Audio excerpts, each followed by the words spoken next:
Queridos, nós vamos abrir as Escrituras Sagradas na terceira carta do apóstolo João. Terceira carta do apóstolo João. Nós estamos fazendo exposições bíblicas sequenciadas nas cartas de João. Já o fizemos com relação à primeira carta que ele escreveu, que contém 5 capítulos. Depois nós passamos para a segunda carta, que tem apenas 1 capítulo, e o fizemos em 4 exposições, 4 sermões, respeitando cada seção da carta. E agora nós estamos na terceira carta. Este é, portanto, o terceiro sermão, e assim nós estaremos concluindo as exposições nesta terceira carta. Na verdade, a porção que nós vamos ler é uma porção que ela é construída com 2 partes. Uma que vai do verso 9 até o verso 12, e a segunda que vai do 13 ao 15. Mas nós resolvemos incluí-las em uma só, porque se você observar bem, o que nós encontramos nesses 3 versos últimos, 13, 14 e 15, é exatamente a mesma coisa que você vai encontrar nos versos 12 e 13 da primeira carta. Em outras palavras, João, ele conclui a sua terceira carta da mesma forma que concluiu a segunda carta. Então, o que nós teríamos para argumentar, expor e falar aqui, já fora dito quando fizemos a exposição da segunda carta. Então, nós vamos aqui apenas ler esses versos e completar assim a carta. Olhe para a sua Bíblia, abra a sua Bíblia, versos 9 a 15. Nos diz assim a palavra do Senhor. Escrevi alguma coisa à igreja, mas Diótrefes, que gosta de exercer a primazia entre eles, não nos dá acolhida. Por isso, se eu for aí, far-lhe-ei lembradas as obras que ele pratica, proferindo contra nós palavras maliciosas. E não satisfeito com estas coisas, nem ele mesmo acolhe os irmãos, como impede os que querem recebê-los, e os expulsa da igreja. Amado, não imites o que é mal, senão o que é bom. Aquele que pratica o bem procede de Deus. Aquele que pratica o mal jamais viu a Deus. Quanto a Demétrio, todos lhe dão testemunho, até a própria verdade, e nós também damos testemunho, e sabes que o nosso testemunho é verdadeiro. Muitas coisas tinha que te escrever, todavia não quis fazê-lo com tinta e pena, pois em breve espero ver-te, então conversaremos de viva voz. A paz seja contigo, os amigos te saúdam. Saúda os amigos, nome por nome. Vamos orar ao Senhor? Pedir a Deus que abra a nossa mente e o nosso coração. Santíssimo Deus, nosso Pai querido, ó Deus amado, nós te damos graças pela Tua palavra. Como ela é bela, como ela é profunda, Senhor, como ela é rica.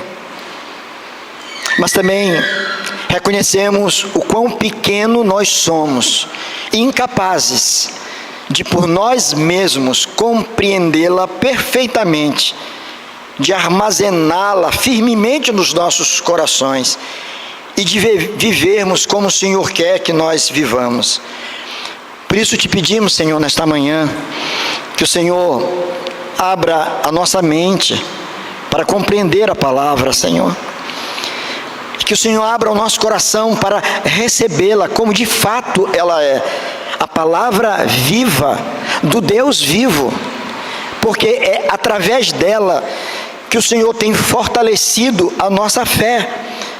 É através dela que o Senhor tem renovado o nosso ânimo. É através dela que o Senhor tem aberto a nossa mente, os nossos olhos, para perceber tudo aquilo que está ao nosso redor, Senhor.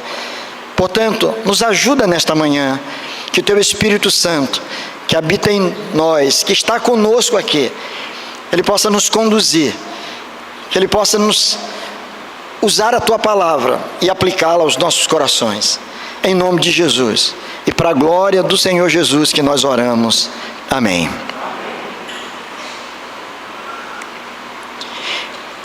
Irmãos, não existe, se assim podemos chamar, uma sociedade humana tão rica, tão bonita e desafiadora como a igreja. Participar de uma igreja, viver no contexto de uma igreja, é dar a si próprio a chance, a oportunidade de tomar decisões sábias, corretas, consistentes e coerentes na vida. Abandonar, desprezar a igreja de Cristo Jesus é sabotar a si mesmo.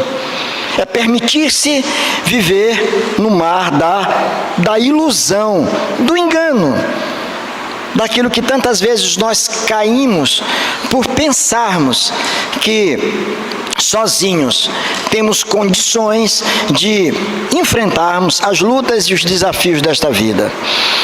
Entretanto, eu quero chamar a sua atenção para isso, à guisa até de introdução dessa mensagem, dessa exposição, que embora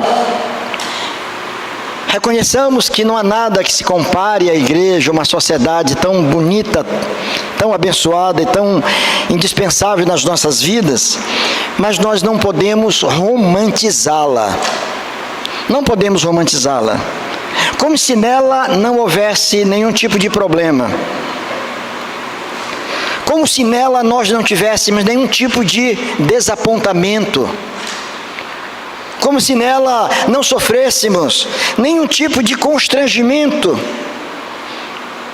Como se nela não passássemos por alguma dificuldade.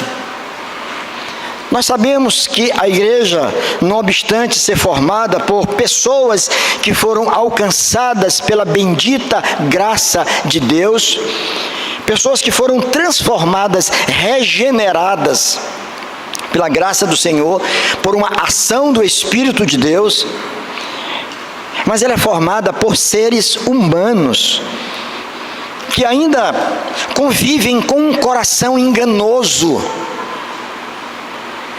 pessoas que falham muitas vezes, pessoas que tantas vezes deturpam aquilo que encontram nas Escrituras para satisfazer os anseios do seu próprio coração.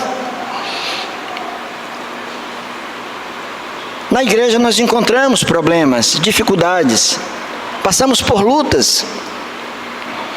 E eu dizia certa feita, numa reunião de líderes, disse: olha, Deus concedeu a nós, líderes, pastores, presbíteros, diáconos, líderes de forma geral, a bênção de poder exercer um ofício ou uma função de liderança na vida da igreja.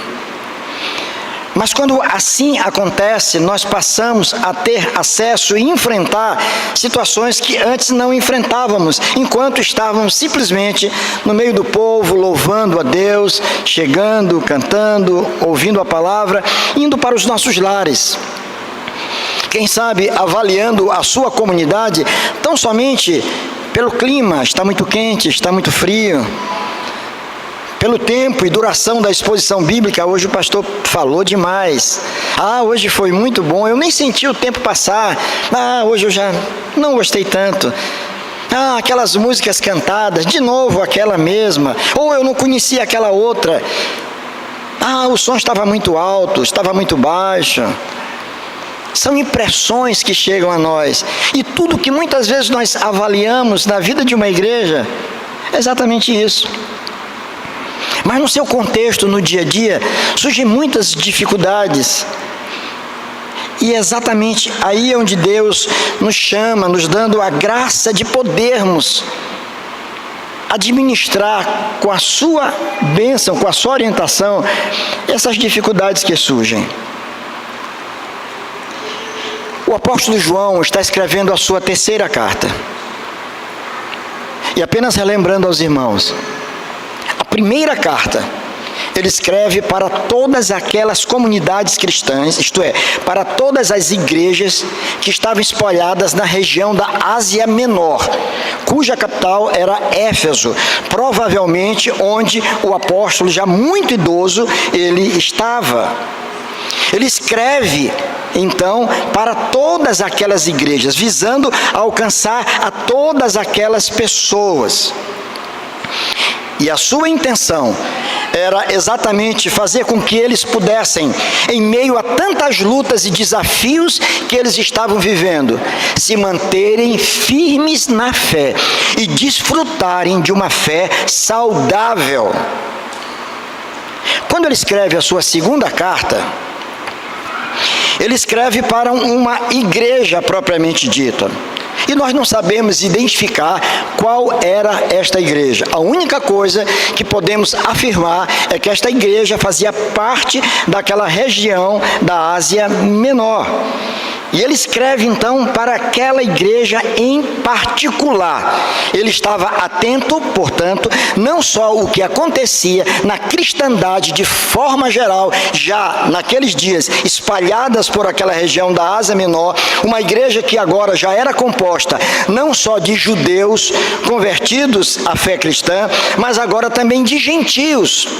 Isto é, aqueles que não eram propriamente da etnia judaica, que não eram judeus, mas que ouviram a mensagem do Evangelho, que se renderam a Cristo, foram transformados, foram convertidos e agora estavam fazendo parte de uma comunidade cristã. Nós vamos para a terceira carta. A terceira carta, o apóstolo João direciona para uma pessoa que era membro de uma igreja. Ele está escrevendo para um irmão que fazia parte de uma igreja. E eu dizia, em domingos passados, de que isso mostra para nós o olhar soberano desse Deus maravilhoso. Desse Deus que não simplesmente contempla toda a obra evangélica, toda a obra cristã que está sendo realizada e acontecendo no mundo inteiro. Não somente o texto nos mostra um Deus que está preocupado com uma comunidade local específica, como se os olhos de Deus estivessem, como está de fato, voltado aqui para nós, para a Igreja Presbiteriana do Callao, como está também para a Igreja Assembleia de Deus do Callao, como a Igreja Batista do Callao e tantas outras que estão nesse bairro.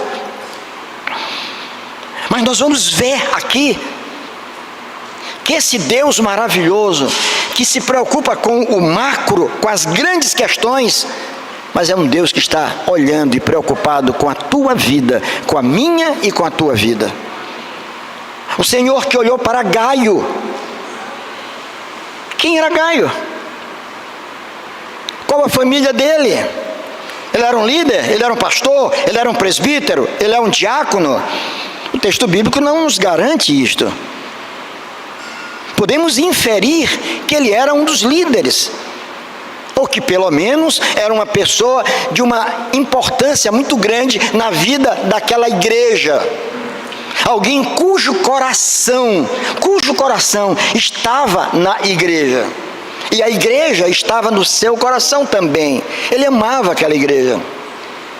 E agora João então escreve para Gaio. E o foco do seu ensino era exatamente falar acerca da verdade. Essa verdade que era tanto Cristo, o próprio Jesus se apresenta como a verdade. Ele disse: eu sou o caminho, a verdade e a vida. Olha como está colocado os artigos. o caminho, a verdade e a vida. Eu não sou um caminho, uma possibilidade. Eu não sou uma verdade em meio a tantas outras. Eu não sou uma vida, mas eu sou a verdade. Mas por verdade nas Escrituras nós compreendemos todos os escritos exarados e contidos nas Escrituras Sagradas, tanto do Antigo quanto do Novo Testamento. Claro que naqueles dias não havia, o cânon não estava fechado. Então tudo que eles tinham ainda eram os escritos dos profetas, os escritos de Moisés, as leis, os livros dos Salmos, e já algumas cartas que se faziam circular em meio da cristandade, especialmente escritas pelo apóstolo Paulo. E agora João também aqui é esse instrumento que Deus usa para falar, não somente ao coração de um homem de Gaio, mas para falar a toda a sua igreja naqueles dias e nos nossos dias, acerca da realidade existente dentro de uma igreja, e para que ela seja uma igreja exitosa, para que ela possa permanecer firme e avançar na sua missão, a missão que fora dada pelo Senhor, ela precisa estar firmemente apegada à verdade. Firmemente apegada à verdade. Vejam que nesta sessão que nós lemos, João ele faz uma declaração muito importante. Observe o verso 9, olhe na sua Bíblia. Ele diz assim: escrevi alguma coisa à igreja. Escrevi alguma coisa à igreja. Ele revela aqui que ele já havia escrito algumas verdades, que a gente pode pensar que ele está se referindo aqui à sua segunda carta, ou à primeira carta. É possível, mas é possível que ele tenha escrito outra carta que fora extraviada, que fora perdida, que não chegou ao seu endereço, uma carta extraviada. E eu creio que este é o caso aqui. Porque ele vai dizer assim: escrevi alguma coisa à igreja, mas, olha esse mais aí, mas Diótrefes, gravem esse nome, Diótrefes. Quem é Diótrefes? Diótrefes, e ele vai dizer, é alguém que gosta de exercer a primazia entre eles, não nos dá acolhida. Por isso, se eu for aí, far-lhe-ei lembradas as obras que ele pratica, proferindo contra nós palavras maliciosas, e não satisfeito com estas coisas, nem ele mesmo acolhe os irmãos, como impede os que querem recebê-los e os expulsá-los da igreja. Vocês conseguem imaginar uma figura dessa na igreja? Um Diótrefes na igreja. Ele fazia parte da igreja, ele fazia parte da ceia, ele cantava, ele ficava de pé quando dizia, vamos ficar de pé para louvar, ele fazia isso. Não sei se ele tocava algum instrumento, se ele pregava, qual o ministério dele.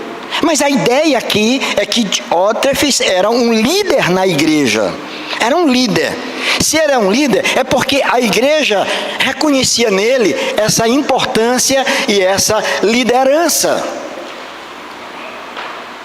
Mas como ele era? João vai dizer, João o conhecia muito bem. João sabia quem ele era. Ele podia pensar que estava enganando a todo mundo. Mas o apóstolo João era um homem experiente, um homem idoso. E ele conhecia perfeitamente aquela figura. E ele diz que ele é alguém que gosta, ele tem prazer em exercer a primazia. O que é isso? Significa isso. Significa dizer que é aquele que gosta de ser visto como a pessoa mais importante. Ele se achava a pessoa mais importante. É aquele sem o qual a igreja não existiria. É aquele sem o qual nada aconteceria. É aquele sem o qual a igreja não conseguiria caminhar. Então ele se achava exatamente assim. Ele queria ter a primazia. Mais do que isso, eu li um comentarista que não economizou palavras e disse: ele era fofoqueiro. Digo, olha, falou popular, todo mundo vai entender. Ele era fofoqueiro. Ele falava mal dos irmãos. Ele chegou ao ponto de falar do próprio apóstolo. Ele estava tentando desconstruir a imagem do próprio apóstolo, daquele que era instrumento de Deus. Ele estava tentando arranhar, ferir e desconstruir a imagem daquele servo do Senhor. Vejam que terrível. Mais do que isso, ele não recebia missionários que eram enviados, os bons missionários, aqueles homens, instrumentos de Deus que vinham para falar na igreja. Ele não deixava, ele sabotava a ida deles para lá de alguma forma. E ele não permitia que nenhum dos seus irmãos pudesse acolhê-los. Quando ele sabia que alguém vinha para estar lá, ia se hospedar na casa de alguém, ele já chegava lá e dizia: não faça isso não, você não conhece essa figura, eu conheço, deixa para lá, a gente não precisa disso. Diótrefes era terrível. E pior do que isso, creio eu, ele rasgou a carta de João. Ele extraviou. Isto não está claro no texto, mas nós podemos inferir que João escreveu, a carta não chegou, e aquele era um líder que queria primazia, queria ter importância, se achava melhor do que os outros, sumiu com a carta, jogou fora a carta, rasgou a carta. Olha que figura. Se você saltar do verso 9 para o verso de número 12, aliás, o verso 10 aqui vai dizer que João não estava satisfeito com isso e que João pretendia chegar lá para ter uma conversa séria com aquele homem. João está dizendo: olha, eu estou sabendo quem ele é, mas eu pretendo ir aí. Quando eu for aí, eu vou ter uma conversa com ele. Como líder que ele era, como instrumento nas mãos de Deus que ele era, ele estava autorizado pelo próprio Deus para combater o mal, para tentar refrear a maldade que estava se espalhando na igreja. E para isso ele tinha que confrontar pessoas. E às vezes essa é uma tarefa difícil, a confrontação. E eu já tive experiências assim, de confrontação. Os irmãos não imaginam como é constrangedor, como é difícil, como rouba a paz da gente, quando você está tentando mostrar para alguém. Eu estou falando e me recordo de algo acontecido há quase 4 décadas, 35 anos, 37 anos atrás. E tendo que chamar a atenção de um irmão muito querido, porque estava com uma prática inoportuna, num retiro espiritual, onde eu tinha levado uma quantidade enorme de jovens, tinha autorizado a fazer inscrição, viu, Bruno, de pessoas que não eram da igreja, vizinhos, namorados, quem quisesse. Eu digo: chame quem vocês puderem. Recebemos pessoas nesse retiro até meio estranhas. Eu me lembro de 2 rapazes que chegaram, se assentaram de bermuda, camisa colorida, pareciam uns havaianos, surfistas, meio estranhos, ficaram ali, quiseram dormir. E um irmão muito querido, à época um líder na igreja, me chamou a atenção, disse: pastor, aqueles 2 lá são perigosos, cuidado. Estava olhando para eles: o senhor sabe quem é? Eu disse: não, mas estão aqui desde de manhã. Olha, achar melhor ter que dispensar. Eu disse: não, deixa aí, pastor. Eu digo: não, tem muito homem aqui, se eles fizerem de besta, a gente dá uma surra neles em nome de Jesus.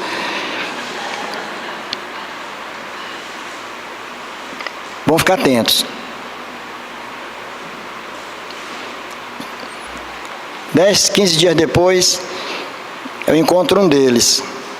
Terminou o retiro, eles se comportaram muito bem. Era época de Gêmeos, eu estava no Costa Rodrigues, vendo o time de handebol do Liceu. Time bom, todo mundo careca, jogava muito bem. E esse rapaz estava lá, quando eu olhei ele me abraçou e disse: e aí, como é que tá? Disse: pastor, aquele retiro foi decisivo para mim. Estava convertido, se congregando em uma outra igreja, mais próximo dele. E disse: como é importante. E naquele retiro eu tive que chamar a atenção de uma pessoa, e não foi nem esse, foram outros citação. Ele dizia: olha, aqui não é local para a gente ouvir certas músicas. E ele resolveu abandonar o retiro. E depois eu fui visitá-lo. Eu disse: olha, eu tenho um carinho por você muito grande, mas o que está em jogo aqui é a saúde de uma igreja. Infelizmente, eu precisei fazer aquilo. Tirei a música que estava rodando lá no som, para todo mundo ouvir, que não era uma música muito bonita, mas não era uma música cristã evangélica. Estava nas paradas de sucesso, mas não era, no mínimo não era oportuna. Aquele não era o momento para aquilo. Eu tive que fazê-lo com consciência, e o faria de novo se fosse preciso. Mas muitas vezes assim o líder tem que fazer. E João precisou fazer. Disse: olha, eu vou aí e vou confrontá-lo. Eu quero olhar nos olhos dele, eu quero falar com ele. Se você salta desses versos, se pula o verso 11 e vai para o verso 12, observe o que tem aí. Ele vai tratar de uma outra pessoa. Ele esquece Diótrefes. E ele agora vai fazer menção de uma outra pessoa. Quem é esta pessoa? Demétrio. Ambos começam com a letra D. Ambos são nomes meio estranhos para nós. Mas Demétrio era alguém completamente distinto, completamente diferente de Diótrefes. Diótrefes, apesar de líder, era um mau exemplo. Alguém que jogava contra, que fazia gol contra. Já Demétrio era um grande exemplo. Ele vai dizer: olha, quanto a Demétrio, todos lhe dão testemunho, até a própria verdade, e nós também damos testemunho, e sabes que o nosso testemunho é verdadeiro. Quem era Demétrio? Se alguém descobrir, depois me diga, que eu garimpei para saber quem ele era, se ele era casado, se ele era solteiro, se ele tinha filhos, qual a função dele na igreja. Não sei exatamente, mas uma coisa eu sei, e o que é mais importante: Demétrio era um homem de Deus, era um líder também na igreja, era um homem que se destacava não pela sua arrogância, não pela sua vaidade, não pela sua presunção, mas um homem que se destacava pela sua humildade, pelo seu apego à verdade, pela consideração que ele tinha para com os seus irmãos na fé. Um homem diferenciado, um homem de bom testemunho, um homem que não somente conhecia a verdade, um homem que tinha a verdade guardada no seu coração, mas um homem que praticava a verdade.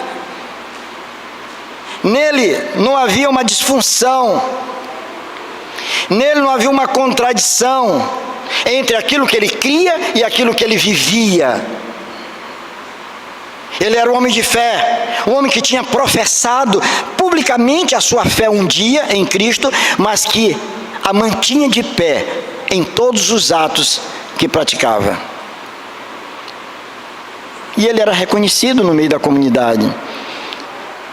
E o que João está dizendo, olha, que esse Demétrio, todo mundo fala bem dele.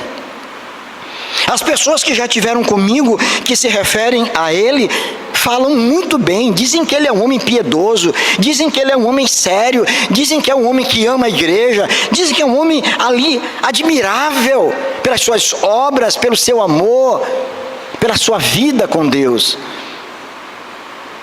Vejam o que o apóstolo João está fazendo nessa carta tão pequenina, colocando dois homens, dois pedestais, para que a igreja pudesse olhar esses dois exemplos. De um lado ele está colocando Diótrefes, de outro lado ele está colocando Demétrio. É como se estivesse dizendo agora aos seus irmãos: olhem esses dois exemplos, olhem esses dois modelos, percebam, olhem muito bem para eles. Eu não vou expulsar Demétrio da igreja não, deixa ele aí. Agora olhem para ele, olhem para os seus atos, olhem para a sua conduta, olhem para o seu comportamento, mas ao mesmo tempo olhem para esse outro aqui, olhem para Demétrio, olhem para os dois. E você vai entender então agora o verso 11. Olha o verso 11. Olha o que ele coloca entre essas duas figuras. Olha o verso 11. Ele diz assim: amado. Amado, ele está se referindo a quem? A Demétrio ou a Diótrefes? A nenhum dos dois, exatamente, a Gaio. Muito bem, minha irmã. Ontem Samira foi campeã lá nas respostas, né? Gaio, ele está se referindo a Gaio, ele chama de amado. Olha como que João trata o seu irmão na fé. É assim que você trata os seus irmãos? É assim que você se dirige aos seus irmãos na fé? Ele diz: amado, não imites o que é mal, senão o que é bom. Aquele que pratica o bem procede de Deus, aquele que pratica o mal jamais viu a Deus. Os irmãos estão entendendo essa construção toda? De um lado ele apresenta quem? Diótrefes. Do outro lado ele apresenta Demétrio. E agora no meio ele diz o quê? Cuidado com quem vocês vão imitar. Vocês têm dois modelos. A quem vocês querem imitar? Imitar. Essa é uma palavra que aparece muito nas Escrituras, no Novo Testamento. Lá em Efésios, no capítulo 5, no verso 1, o apóstolo Paulo diz assim: sede imitadores de Deus como filhos amados. Há uma ordem: sede imitadores de Deus. Aí você diz: bem, ser imitador de Deus, como é que eu vou ser imitador de uma pessoa que eu não estou vendo? Como é que eu vou imitar a Deus? Como é que é? Eu creio em Deus, mas Deus é sublime, é tão alto, como é que eu posso imitar a Deus? Olha o que Paulo diz em 1 Coríntios, no capítulo 11, no verso 1: sede meus imitadores, como eu sou de Cristo. Paulo está dizendo, como líder que é: vocês querem imitar a Deus, vocês não sabem como? Olhem para mim, sede meus imitadores como eu sou de Cristo. Não pensem que Paulo está sendo arrogante, presunçoso, vaidoso, apetulante. Não, nada disso. Ele está dizendo: olha, os meus acertos todos eu deposito na conta do meu Senhor, do meu Salvador. Ele transformou minha vida. Eu não sou mais aquele homem, eu sou uma nova criatura. Portanto, olhem para a minha conduta, olhem para a minha vida, olhem para o meu testemunho, tentem me imitar, porque tudo que eu faço na vida é imitar a Cristo. E Paulo imitou até no sofrimento. Não condenou os seus algozes. Paulo foi martirizado. Mas ao escrever aos Filipenses, ele estava numa satisfação tão grande, embora preso, sabendo que estava sentenciado. Ele diz: alegrai-vos sempre no Senhor. Eu aprendi a viver contente em toda e qualquer situação. Tanto você está exaltado como humilhado. Vejam a importância da imitação. Aí você diz: pastor, imitar, mas eu não imito ninguém. Tire isso da sua cabeça. Todos nós somos influenciáveis. Todos nós, conscientes ou inconscientemente, nós somos influenciados. A roupa que você está usando consciente ou inconscientemente, você viu nesse modelito o seu cabelo, a sua barba, o seu bigode, seu óculos. Você vai comprar um novo óculos, você chega lá, aí você vê várias fotos. Você diz, nossa, esse óculos é bonito, deixa eu ver se fica bem em mim. Ficou legal. Você foi influenciado. A sua maneira de falar, as palavras, como você reage, você sofre influência. Veja os nossos filhos que muitas vezes estão frequentando determinados ambientes, a escola que você talvez não teve o cuidado tão grande para colocá-lo lá. Ele chega com palavras que você diz, que é isso? É um vocabulário, muitas vezes não é maldoso. Conversando com meu netinho, um dia desse, vindo da escola, e ele conversando, e assim, conversando com a irmãzinha dele. Não, velho, porque não, velho, não é assim, velho. Ó, o velho, não é velho porque o outro é idoso, não, é porque a linguagem, cara, e aí, cara, né? Ah, cara, tu nem sabe, cara. Vejam como que nós somos influenciados pelo meio em que a gente vive. Por isso eu digo, o meio que você vive pode definir o teu destino. O meio que você vive pode definir o teu destino. É o cuidado que a gente tem que ter com nossos filhos para saber exatamente por onde eles andam, quem são os amiguinhos dele. Porque todos nós somos influenciáveis de uma forma ou de outra. Nós estamos imitando. Sempre, consciente ou inconscientemente, você está reproduzindo alguém. O que João está dizendo é o seguinte, olha, nós somos assim. Portanto, cuidado com quem vocês escolhem. Vocês estão com os dois modelos dentro da própria igreja. Vocês querem ser Diótrefes ou vocês querem ser Demétrio?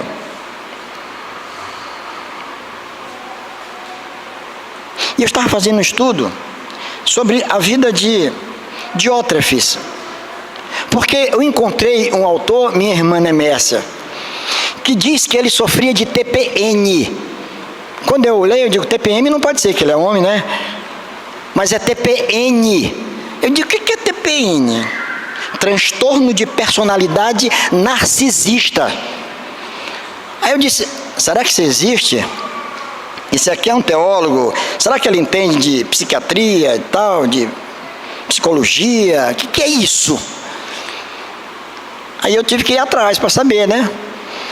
Digo, não é que é sério mesmo? Existe isso? Transtorno de personalidade narcisista. Narciso. Um mito da mitologia grega, daquele que contemplava o seu próprio rosto no lago, daquele jovem belo que se admirava ao extremo de desprezar os outros, olhava para si mesmo, somente para si. Todos os que estavam em volta não tinham sentido. Aí eu disse, meu Deus, será que todos nós não sofremos um pouquinho, uma vez ou outra, desse transtorno de personalidade narcisista? Quando nos focamos em nós mesmos. Eu disse, espera aí, mas quais são as características? O que é a doutrina? O que é ensinado sobre isso, nessa área do conhecimento? Aí diz que uma das características de que tem transtorno de personalidade narcisista é a grandiosidade, sensação exagerada de importância. Não é isso? É uma sensação exagerada. Não é você se achar que você é importante,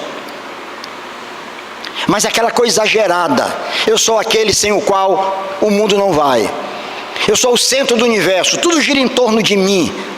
E aí daquele que não perceber assim, eu sou importante, eu devo ser o nome mais destacado, porque eu sou. Aí já pecou, porque quem disse eu sou foi o próprio Deus, né? Então, grandiosidade é um sintoma. A outra é a necessidade de admiração, é uma exigência de atenção constante.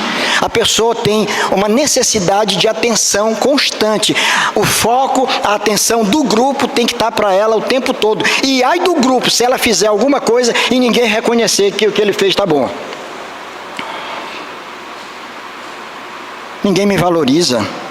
Ninguém me valoriza. Ninguém me olha. Ninguém apertou minha mão.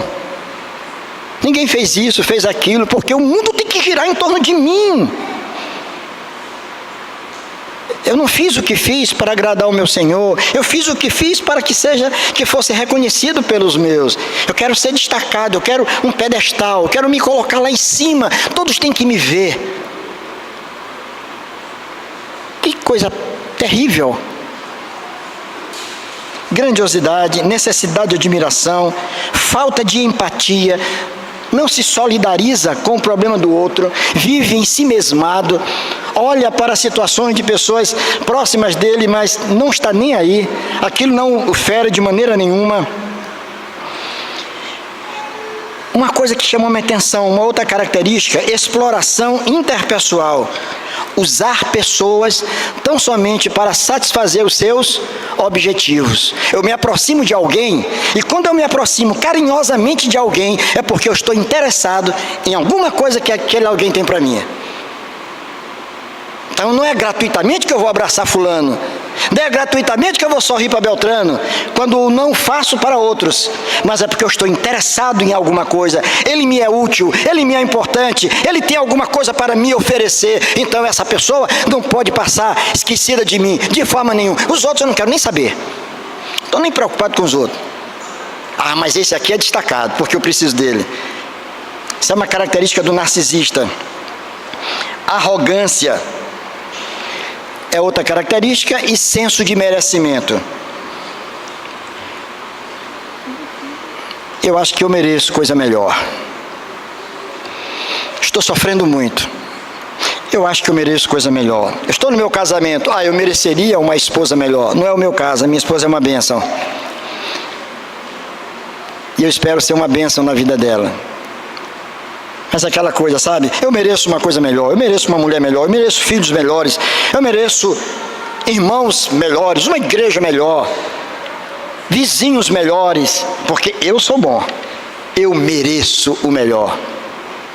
Totalmente diferente do que nos ensina as Escrituras. Então vejam, eu estou trazendo esse traço da personalidade de Diótrefes para ver como muitas vezes, irmãos, nós corremos o risco de alguma forma, em algum momento, manifestar traços de pessoas que sofrem desse transtorno de personalidade narcisista. Olhem Demétrio, completamente diferente, um homem humilde, que servia ao Senhor. Fala como João, que disse, não importa que ele cresça e que eu diminua, não importa o meu tamaninho, eu tenho prazer, se minha função for pegar um rodo, um pano e limpar aqui a igreja, para que os irmãos no domingo estejam aqui, eu farei isso com o maior prazer. Não faço para aparecer, mas eu faço para engrandecer o nome do meu Senhor. Os irmãos estão observando? Os irmãos estão compreendendo essa diferença entre os dois modelos? A pergunta é, irmãos, aonde nós vamos nos achar? Aonde exatamente nós vamos nos encontrar? Quem são os nossos modelos? Quem são os nossos exemplos? O mundo está oferecendo uma quantidade muito grande disso, de exemplos. E eu confesso aos irmãos, eu sou muito emotivo muitas vezes, muito emotivo. Eu fico vendo uns videozinhos que aparecem na internet, aquelas historinhas, novelinhas, e tem coisa ali que me faz chorar. Aí vi um lance da Copa do Mundo, eu não lembro, acho que até falei isso para os irmãos, um goleiro, o time estava saindo de campo, já terminada a partida, e saiu um rapaz com síndrome de Down, de óculos, correndo com uma bola. A orientação que é dada à segurança é para quando alguém invadir o campo, tem que chegar lá e segurar o cara, né? Chega lá e segurar, porque pode ser uma coisa perigosa. Tá certo, a orientação é essa. Mas todos tiveram a sensibilidade. E aquele goleiro, uma estrela, num cenário mundial, o rapaz chegou e ele teve a sensibilidade para naquela hora aceitar que ele se aproximasse, caminhou com ele até a trave. Ele queria bater um pênalti tendo aquele como goleiro. E o goleiro foi lá e fez tudo certinho, se posicionou lá. Olha, ainda deu aquela balançada de um lado para o outro para dizer, vou tentar pegar essa bola. E o rapaz foi lá, tomou distância, olhou, encarou, foi lá e sabe que bateu muito bem por sinal. E o goleiro se jogou, fez uma ponte, ó, valorizou aquilo. Depois aquele rapaz de óculos saiu correndo com os braços abertos. Nunca vai esquecer aquele momento. E aquele goleiro, talvez não seja nem a seleção dele não seja campeão do mundo, mas ele tomou uma atitude digna de ser aplaudido de pé. Digna de ser aplaudido de pé. Se esqueceu da sua fama, da sua importância e foi atender um rapaz com a síndrome de Down que estava ali, rompendo, quebrando os protocolos naquela hora. E ele fez isso. Como é que nós fazemos, irmãos? Como é que nós agimos? Quais os modelos que mais vão impactar a nossa vida? Quem é que está impactando a tua vida? Quem é o teu maior herói? Eu estava ouvindo um vídeo hoje pela manhã. Abigail, estávamos tomando café, botei o celular na mesa, estava ouvindo. E eu vi um testemunho, sabe de quem? De Tirulipa, filho de Tiririca, palhaço. Palhaço no bom sentido, a profissão dele é palhaço de circo mesmo. E ele declarou muito da sua vida. Ele estava a ponto de separar da sua esposa, a vida dele estragada. Foi para um congresso de casais, teve a sua vida transformada. Hoje é um homem crente. E ele disse assim, olha, eu não convivi com meu pai. Não foi meu pai que me criou. Enquanto os meus colegas todos, o grande herói da vida deles era Super-Homem, era Batman. O meu era o meu pai, era um palhaço. Porque uma vez eu vi meu pai vestido de palhaço com o nariz e eu queria ser igual a ele. E ele é hoje. E é um dos palhaços com o maior número de pessoas nas redes sociais. Mais de 30 milhões de seguidores. Muitas vezes nós não olhamos assim para aqueles que estão tão perto da gente. Para os nossos pais. Aquele com tanto sacrifício sai de casa, batalhando, lutando para nos sustentar. As mães, com todo carinho e zelo, estão aí, muitas delas tendo atividade fora, atividade dentro, preocupações. E os nossos ídolos são aqueles que estão lá fora. Diótrefes, Demétrio. Observe bem e decida quem você quer seguir. Quem de fato você quer imitar. Qual é o modelo que chama mais atenção? É aquele que mais aparece? Ou é aquele que com mais amor e humildade serve ao Senhor? Que Deus nos dê graça, irmãos. Que Deus nos abençoe. Para que nós possamos, com atenção, com cuidado, examinar esses modelos que estão diante de nós. No mundo em que vivemos, na igreja, dentro das nossas próprias casas. E num mundo onde nós servimos lá fora. Você é chamado para ser modelo também. Devemos cuidar não só no que diz respeito àquele a quem vamos imitar, mas nos lembrar que tem pessoas que estão olhando para nós. Tem pessoas que estão olhando para nós. Eu louvo a Deus, e eu concluo aqui dizendo isso. Uma situação que eu vivi em 1980. Eu era um jovenzinho na igreja. Que o que fazia na igreja? Eu era diácono e fazia parte do Conoaci, Débora, do Ministério de Música, um grupo Gênesis. Cantávamos, tocávamos, é o que eu gostava de fazer. Passávamos a semana tocando, ensaiando, para domingo a gente poder estar na frente cantando. Mas era assim, muito tímido, muito quieto, muito na minha, tal. Gostava de brincar, jogar um futebol com os colegas na Praia do Olho d'Água, nos campinhos improvisados na Coab. E quando a mocidade faz uma reunião de despedida, quando eu ia para o seminário já em 81, e a mocidade estava lá, reunida. Foi muito legal, cantaram, oraram, mas teve um jovem que disse uma coisa, e o que eu vou dizer para vocês, não é por vaidade não, irmãos, pode acreditar, mas alguma coisa que chamou minha atenção e me fez ficar preocupado com a minha vida. Um jovem, amigo meu, colega, de brincar, de jogar futebol, de estar na igreja junto.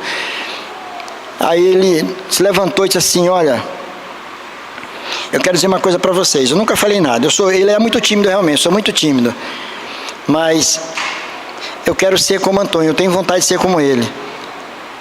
Pela entrega dele na igreja, pela forma como ele vive, eu observo ele. Meus irmãos, aquele menino falou, eu fui depois de dormir pensando, meu Deus, eu não sabia que as pessoas estavam me olhando. Eu não imaginei que alguém estava me observando. Isso me fez ficar preocupado. Isso eu nunca me esqueci. Desde 1980 para cá. Calcule quantos anos faz isso. Eu me esqueço. As pessoas estão me olhando. As pessoas estão me vendo. Que imagem eu estou passando?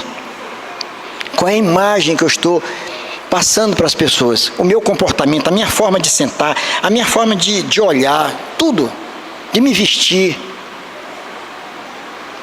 Você está sendo observado. Que Deus te use como instrumento para aproximar pessoas dele.